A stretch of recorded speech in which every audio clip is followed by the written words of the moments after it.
Am I picking Okay. it or you? No, I will. Oh, yeah. Okay. Hands up. Let's go with Izzy. Hi, Jungle Boy. Congratulations on Thank such you. a huge win tonight. Now, during and leading up to the match, we saw that the Young Bucks and Red Dragon had kind of an alliance going on. Yeah. Was there a strategy put into place between you and Luchasaurus to break that alliance for this match? There wasn't so much a strategy. I kind of figured just from the way things have been going that they wouldn't be able to make it through all the way.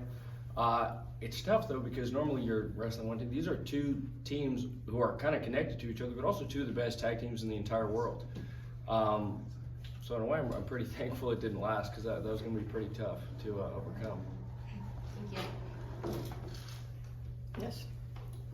What was it like just being a part of that match with two other great tag teams like that? Yeah. And being able to come back and get the victory and all that? It feels really cool. They're just, I've been a part of a bunch of matches I really like, but when you're in there with guys like that, you just feel things at a different level. And physically things are happening at a different level, but also then when you hear the crowd reacting, it's at a different level. And those are two of the absolute best tag teams in the world. So to be in there and kind of just hang with them at every step of the way and then come out on top of it feels really cool. Yeah, Nick. You've had a wonderful run here, obviously, as tag champions with Luchasaurus, but it's obvious that you're very well beloved by the AEW fans. When this run does eventually come to an end, do you see yourself staying in the tag picture, or do you have your sights set on singles run? I haven't thought about it too much. I guess, I'd love to have a singles run at some point, but I feel very fortunate. The whole time I've been in a tag team, I've been able to have some pretty big singles matches as well. I had one with Dax. That was one of my favorite matches of all time. One with Kenny, one with Adam Cole. Yeah. So we'll see what happens. There are so many talented people here and just so many of the best wrestlers that you can find anywhere. I just kind of want to get in there with everyone, whether it's tag or singles or whatever it is. So I guess we'll see as it comes, Okay, hold on a second. We're gonna have the mics come now, so Leva and Jim can give you the mics. So yes, Leva. Who's the question asked? Next question? Yes, in the back. You get a mic now. Hi, Jungle. Mike Dagger with Lucha Libre Online. So I've seen that you guys have been for a couple of months now. Christian Cage has been a big part of y'all's success right now. How do you feel that Christian has been able to help you guys, grow as a tag team, not only as a tag team, but as wrestlers here in AEW? I was saying earlier about the kind of levels that there are to this, and Christian's obviously been doing this for so long and been very successful, and I think in kind of everything he does, whether it's his promos or his work in the ring, he has a level of polish that a lot of these guys don't have because he's been at it for so long. So he's brought a lot of things to our attention, a lot in the ring, things we never would have thought about really. And I think he's helped to elevate us, obviously not to his level, but kind of bringing us up, showing us things we wouldn't have thought about without him. Thank you. Yes. Yeah. Hi, Jungle Boy. Spencer Valdez, NSM Today. AEW Revolution marks UCF's first pay-per-view ever. Right. Being that you are still in the tag picture, what does it mean to have been able to successfully defend the tag titles on a first pay-per-view? Yeah, that's very cool. We've had, our fourth defense, but this one definitely felt a lot bigger than the other ones, obviously. The pay-per-views are always so special. I don't know what it is, but there's always just this crazy energy, and I think I can't think of a pay-per-view that hasn't knocked it out of the park. So to be a part of it in general just feels really cool, but then also to be a part of it first is always great. But I'd love to come back here. The energy was really cool. Awesome, thank you. Over here, please. Jungle Boy, so my question for you is, right now Tony Khan is bringing in a lot of new talent into AEW, a lot of young and hungry talent. You're seen as somebody that is supposed to be like the future of AEW. So I gotta ask you, does that add any pressure? How does that motivate you as somebody who's, fighting for their spot? I don't know. It's cool. I don't think about it too much because I kind of just try and focus on what I'm doing. I think if they're bringing guys in who are exciting people and are going to have exciting matches, then I want to get in there with them. I feel pretty good about my spot overall. I feel good about having been here since the very beginning. This is my first choice of where I wanted to go, so I'm glad to be here. And whoever it is, let's see what they're about. Great. In the back there. Jungle Boy, Righteous Rage of the Pro Wrestling Illustrated and Grassy podcast. The tag team division in AEW is probably the hottest it's ever been in history. There's multiple tag teams, even Luchasaurus, Private Party, Top Flight.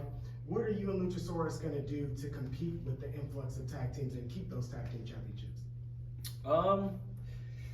My thing, I like to wrestle a lot, and a lot of guys come here, and I think, not that it's a bad thing, but they're happy to do other stuff. They're happy to talk or do promos. And I really want to wrestle, and I want to wrestle everybody that's here, because as you said, there are so many teams. And it's cool to have kind of like a never-ending supply of great athletes and performers. So I really would just like to wrestle as frequently as possible, defend these as many times as possible, give as many people chances as we can, and just kind of keep doing what we're doing. Hi, Samir from Wrestling News Co. Now you're talking about giving people chances. Is there anybody that you want to face in the ring then? As you mentioned, Top Flight, those guys are pretty incredible. I love that match. We've wrestled FTR in the past, and I learned a lot from those guys. They're very different from us as wrestlers, but I think we picked up a lot of things from them and learned a lot. I feel like you learn more from the people who are different from you. So that's another thing I'd like to revisit at some point. We've wrestled the Bucks a decent amount of times now, but it's always great with those guys, some of the best ever. So I feel like there are so many good teams here, you kind of can't go wrong with anybody. Hello, AJ from the AJ Awesome Show here, and there are some people that doubt you and your ability as the AEW Tag Team Champion. What can you say to those people? Really all I can say is you gotta watch. I found there are people who will kind of try and talk negatively no matter what you do, and some people are never going to be happy with it, and it kind of is what it is. But I really enjoy what we're doing, and I feel like when I listen to what's going on out there, the rest of the people really enjoy it. So I try not to worry about it too much and just watch and see what we're doing. John Alba from Podcast Heat. This tag division is so stacked, and we've seen on the timeline of this company just every single time the tag division elevates to another. So when you're in a situation like this where you have two other teams in there, how do you bring new ideas to the table for putting together matches like this? It's the third team is very interesting because it really changes a lot of the dynamics of what everything is. I feel like in a lot of tag matches, they're not the exact same, but there are structures and things that are very similar throughout them all. It kind of all goes out the window with this. And especially with a team that has there's a lot there. It's not just like three random teams. There's a lot to dig into kind of with their emotional story and all that. It was challenging, it was very challenging, but I think it was worth the time that it took us that we put into this thing. Sean on staff of Fightful, Tony Khan announced that he had purchased Ring of Honor this week. Yeah. What were your immediate reactions to that? I mean, you were coming up in wrestling at a time when Ring of Honor was really, really prominent. Yeah.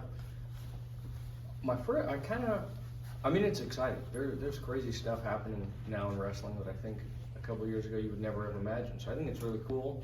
I think it's just going to provide new opportunities for people who maybe don't work here now, and some people who do work here now. I guess I'm just excited kind of with everyone else to see what exactly that means.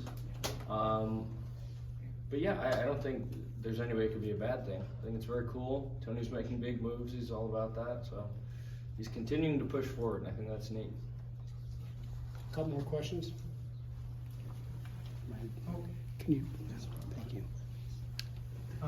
Scott Fishman for TV Insider. I'm just curious, how do you feel that you've grown as a performer in the last couple of years? Not only just because you have the in-ring ability down and you seem to be growing it that way, but also as a kind of a character, you'd say, building that side of yourself. I think the main thing is I feel a lot more comfortable in the ring, just around here and other aspects of it than I did when I first got here. It's weird because obviously with the way things went, we went for a little bit and then we went for a year plus with nobody in the building. And that was really me kind of cutting my teeth in TV wrestling. I had more matches I feel like in front of nobody than I've had in front of full arenas. But I feel like during that time I got to grow a lot and work with new people like Christian and FTR and all these guys. So I feel good in there now. I get nervous every single time. I'm really bad about it. I'll be thrown up in trash cans and all that. But when I'm out there, it just feels great. It's the best thing in the world. So yeah, I'd like to keep improving, keep getting better at the things I'm not good at, and we'll see where it goes. One more. Jack, AEW just announced that they are going to have shows in California. As a California person, Finally, dude. how does it feel? It feels great. To be there. It was a year plus. We'd have to fly to Jacksonville, Florida, which is like, it's rough. Yeah. There are no direct flights. You have to connect. I feel like being on that plane that long has done more damage to my body than any of this wrestling is ever going to do. So I'm very excited to be able to drive wherever we're going. And also, there's a huge wrestling fan base out there that We've been waiting for AEW. I've been waiting. It's the first Double or Nothing out there was crazy, but I'm very excited to get back there. Yeah, I think it's gonna be really cool, and I hope it can be more regular than what it's been. It's not another 3 years, so it'll be cool. Thanks, everyone.